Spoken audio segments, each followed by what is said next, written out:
Hey guys, it's Chase Tucker from Basecamp and Big Mountain Training. Today I'm answering a question from Jim, who's doing the Appalachian Trail, about pack weight, which I think probably a lot of people have a little bit of uncertainty around how much weight you should be putting in your trekking backpack when you're doing your training.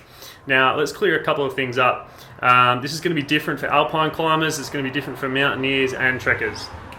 So I know you're going to want numbers, and I will give you a couple of numbers, but there's one very crucial thing to understand here, is that you will get good at doing what you do regularly and all the time and consistently, okay? So, there's been situations where, I've seen people training and they're carrying like military weight, like 30 kilos, or they're carrying a massive tire on their back or something. That's going to be great if your event is you carrying a tire or you carrying 30 kilos. But most of the time, that's way too heavy, and you're just simply not going to be doing that in the mountains. So you want to do regularly what you're going to do all the time. And if you're an alpine climber, maybe it's going to be 14 to 20 kilos, and there's a speed element there, so you're going to be going quite quick. For Jim doing the Appalachian Trail, his backpack's going to be about 12 kilos because he's going fairly light, and there is a speed element there because he's got to get a certain amount of kilometers per day. So what I would say in that situation is you're not going to do too much more than 1 or 2 kilos above that goal weight.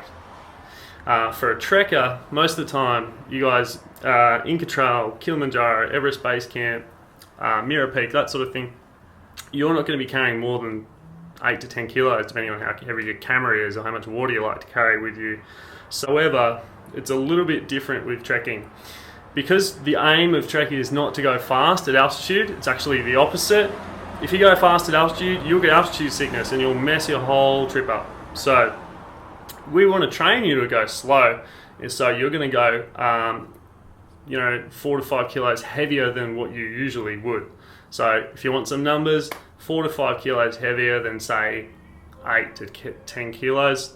So you're looking at somewhere between 12 to 14 kilos is an ideal trekking training weight for those of you who are going on treks. Alpine climbers, long distance trekkers, you guys work that out based on what I've told you. It will be different for your situation. Remember, if you have any questions, you can always post them up on the Facebook page. I will answer you to the best of my knowledge. Have an awesome day, train hard, climb high.